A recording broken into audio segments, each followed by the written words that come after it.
मंडळी, सकाळपासूनच एक वेगळीच एनर्जी आहे. मी आणि माझा मित्र वैभव मस्तपैकी तयार होऊन रूमवरून निघालो आहोत, कारण आज गुढीपाडवा आणि या शुभ दिवशी आपण दगडूशेठ हलवाई गणपतीचं दर्शन घ्यायचं ठरवलं आहे. निघता निघता एक छोटासा पण महत्त्वाचा सीन झाला. आम्ही बाहेर पडतोय आणि अचानक लक्षात येतं, अरे फॅन चालूच राहिला आहे. मग लगेच मागे वळून फॅन बंद केला. आणि खरं सांगू का, गावाकडे असताना आपण असं कधीच विचार करत नाहीत, फॅन चालू राहिला तरी चालतं, पण शहरात आल्यानंतर समजतं लाईट बिल नावाची एक वेगळीच गोष्ट असते. इथे एक दिवस फॅन चालू राहिला तरी बिल आपल्याला आठवण करून देतं. म्हणून छोट्या छोट्या गोष्टींची काळजी घ्यावी लागते. हा पण एक अनुभवच आहे. आणि आता आम्ही निघालो आहोत मेट्रो स्टेशनकडे.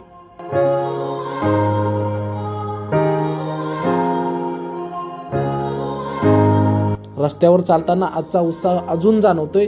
सगळीकडे सणाचा माहोल, लोकांच्या चेहऱ्यावर आनंद आणि एक पॉझिटिव्ह वातावरण. आता आम्ही स्टेशनला पोहोचलो आहोत आणि वर जाण्यासाठी लिफ्टचा वापर करतोय. लिफ्टमध्ये उभं राहिल्यावर एकदम आराम वाटतो. थोड्याच सेकंदात आपण वर पोहोचतो. लिफ्टची व्यवस्था खूपच छान आहे, स्वच्छ, सुंदर आणि सगळ्यांसाठी सोयीची. आता आम्ही मेट्रो स्टेशनच्या आत आलो आहोत आणि इथून सुरू होतो एक आधुनिक प्रवास. तिकीट काढणं आता खूप सोपं झालं आहे. ऑनलाईन पद्धतीमुळे आपण थेट मोबाईलवरून तिकीट घेऊ शकतो. काही सेकंदात QR कोड तयार होतो आणि तेच आपलं तिकीट. आम्हीही मोबाईलवरून तिकीट काढलं आणि आता पुढे जाण्यासाठी स्कॅनजवळ आलो आहोत. इथे एक स्मार्ट सेन्सर सिस्टीम आहे. आपण मोबाईलवरील QR कोड स्कॅन केला की लगेच समोरचं गेट आपोआप उघडतं. एकदम झक्कास टेक्नॉलॉजी. सगळं इतकं फास्ट आणि स्मूथ होतं की कुठेही थांबावं लागत नाही. आता आम्ही प्लॅटफॉर्मवर आलो आहोत आणि थोड्याच वेळात मेट्रो येणार आहे. प्लॅटफॉर्मवर उभं राहून आजूबाजूला बघितलं की सगळं खूप क्लीन आणि व्यवस्थित दिसतं. लोक शांतपणे उभा आहेत. कोणतीही गर्दी नाही, गोंधळ नाही. एकदम सिस्टमॅटिक वातावरण. आणि बघता बघता दुरून मेट्रो येताना दिसते. हळूहळू ती जवळ येते आणि एकदम स्मूथपणे आपल्यासमोर थांबते. मेट्रोबद्दल बोलायचं झालं तर पुणे मेट्रो ही शहराच्या ट्रॅफिकला एक मोठा पर्याय बनली आहे. वेगवान, सुरक्षित आणि पर्यावरणपूरक प्रवास देणारी ही सेवा लोकांसाठी खूप फायदेशीर ठरते आहे. आता आम्ही मेट्रोमध्ये एंटर झालो आहोत. आतून एकदम स्वच्छ, थंडावा आणि आरामदायी सीट्स. एकदम प्रीमियम फील येतो. मेट्रो सुरू होते आणि खिडकीतून बाहेरचं दृश्य हळूहळू मागे सरकायला लागतं. शहराचा गोंधळ मागे राहतो आणि आपण एक शांत, आरामदायी प्रवास अनुभवतो. ना ट्रॅफिक, ना हॉर्न, फक्त एक स्मूथ प्रवास. खरंच मेट्रोने प्रवास करणं म्हणजे वेळ वाचवणं आणि अनुभव एन्जॉय करणं. आणि बघता बघता आम्ही मनपा मेट्रो स्टेशनला पोहोचलो आहोत. इथून पुढे आमचा पुढचा प्रवास सुरू होणार आहे. दगडूशेठ हलवाई गणपती दर्शनासाठी आता खरी मजा सुरू होणार आहे. आता आम्ही पुणे मेट्रो मनपा स्टेशनवर उतरून पुढच्या प्रवासाला सुरुवात केली आहे. स्टेशनच्या बाहेर पडताच एक वेगळंच पुणे दिसायला लागतं. थोडा गोंधळ, थोडी धावपळ, पण त्यातच एक वेगळीच ऊर्जा आहे. आणि चालता चालता आम्हाला एक जुना पूल दिसतो. हा बघा, छत्रपती शिवाजी. तुम्ही फोटोमध्ये पाहू शकता. या पुलावर एक जुना दगडी फलक आहे, ज्यावर इंग्रजी नाव सर जॉर्ज लॉईड असं लिहिलेलं दिसतं. म्हणजेच हा पूल ब्रिटिश काळात बांधलेला असण्याची खूप जास्त शक्यता आहे. आणि ब्रिटिशांच्या काळात पुण्यात अशा प्रकारे अनेक पूल आणि रस्ते बांधले गेले आहेत. मजबूत दगडी बांधकाम, साधी पण टिकाऊ रचना, आणि आजही ते तितक्याच मजबूतीने उभे आहे. हा पूल म्हणजे फक्त एक रस्ता नाही, तर इतिहासाचा एक छोटासा भाग आहे, ज्यातून आपण त्या काळाची झलक पाहू शकतो. थोडा वेळ इथे थांबून आजूबाजूला पाहिलं की एकदम वेगळंच फील येतं. जुना काळ आणि आजचा आधुनिक काळ दोन्ही एकत्र दिसतात. एकदम सिनेमॅटिक मूव्ही. आता पुढे जाताना आम्हाला दिसतोय पुण्याचा शनिवार वाडा.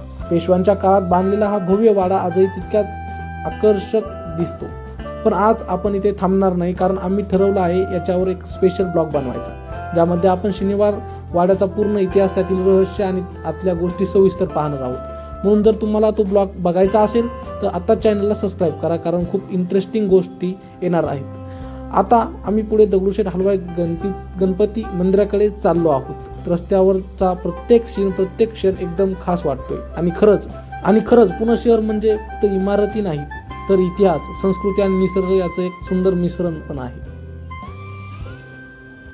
आत्ता एकच गोष्ट डोक्यात चालू आहे, खूपच भूक लागली आहे. आणि म्हणतात ना, आधी पोटोबा मग विठोबा, तर अगदी तसंच आमच्यासोबत झालं. तिथे अचानक एवढी मोठी लाईन पाहूनच समजतं काहीतरी खास आहे इथे. लोकांची गर्दी, गरम गरम वडापाव, तळण्याचा आवाज आणि सुगंध. बस आम्हाला थांबायलाच लागलं. आम्ही ही लाईनमध्ये उभे राहिलो आणि काही वेळातच आमच्या हातात आला तो गरम गरम वडापाव. पहिला घास घेताच एकदम भारी टेस्ट, मऊ पाव, आतला मसालेदार वडा आणि त्यावरती झणझणीत चटणी, एकदम परफेक्ट कॉम्बिनेशन. त्यासोबत थंड कोल्ड्रिंक देखील आम्ही घेतली आणि खरं सांगतो त्या क्षणी जो आनंद मिळाला ना तो शब्दात सांगता येणार नाही. पण स्टोरी इथे संपत नाही, कारण पुढे जे झालं ते अजूनच इंटरेस्टिंग आहे. आम्ही पुढे चालत होतो आणि अचानक नजरेत पडले दाबेली आणि बस इथेच सगळा गेम बदलतो. दाबेली पाहताच आमचं एक्साइटमेंट वाढत, मनात विचार खाऊ का नको, पण कंट्रोल काही होत नाही. मग काय, आम्ही लगेच दाबेली ऑर्डर केली. तो दादा इतक्या छान पद्धतीने दाबेली बनवत होता की बघतच राहावं. बटरमध्ये भाजलेले पाव, त्यात मसालेदार बटाट्याचं मिश्रण, वर शेव, डाळिंब, चटण्या, एकदम टेस्टी लुक. आम्ही थोडं विचारलं पण दादा कसं बनवत आहे, आणि त्यांनी पण छानपैकी समजावून सांगितलं. चला तर त्यांचं समजावून सांगितलेलं आपण ऐकूया. भाजी, शेंगदाणा, कांदा. आप कितने दिन से कर रहे हो? 8 साल. 8 साल. टेस्ट में कुछ नंबर 1 टेस्ट है. 250 रुपये का दादा.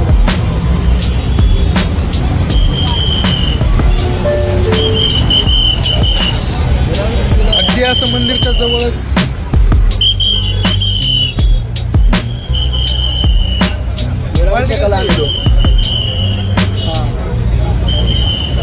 वैभव अच्छी होने दो. कडक होने.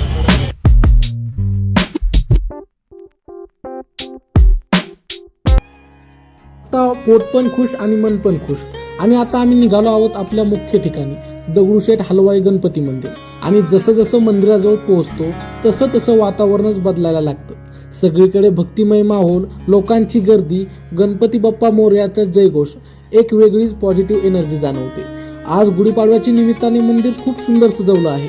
रंगबेरंगी फुलाची अप्रतिम सजावट, प्रत्येक कोपऱ्यात फुलांचा सुगंध, लाईट्स आणि आकर्षक डेकोरेशन, एकदम डोळ्यांना सुखावणारं दृश्य.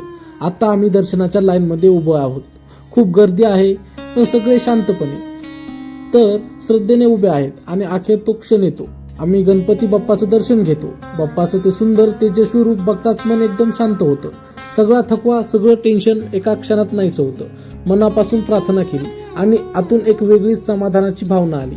हा क्षण खरंच शब्दात सांगता येणार नाही, फक्त अनुभवता येतो. आणि आता या सुंदर दिवसाचा शेवट करत आम्ही परतीच्या प्रवासाला निघालो आहोत. आजचा दिवस खूप खास होता. प्रवास, खाणं, फिरणं आणि सर्वात महत्त्वाचं म्हणजे बाप्पाचं दर्शन. असा हा गुढीपाडव्याचा दिवस आम्ही तुमच्यासोबत शेअर केला. पुन्हा एकदा तुम्हा सगळ्यांना गुढीपाडव्याच्या हार्दिक शुभेच्छा. जर हा व्हिडिओ तुम्हाला आवडला असेल तर लाईक करा, तुमच्या मित्रांसोबत शेअर करा आणि चॅनलला सबस्क्राईब करायला विसरू नका. कारण पुढच्या ब्लॉगमध्ये आम्ही घेऊन येणार आहोत अजून भन्नाट ठिकाण आणि एक्सपिरियन्स. तोपर्यंत भेटूया पुढच्या व्हिडिओमध्ये.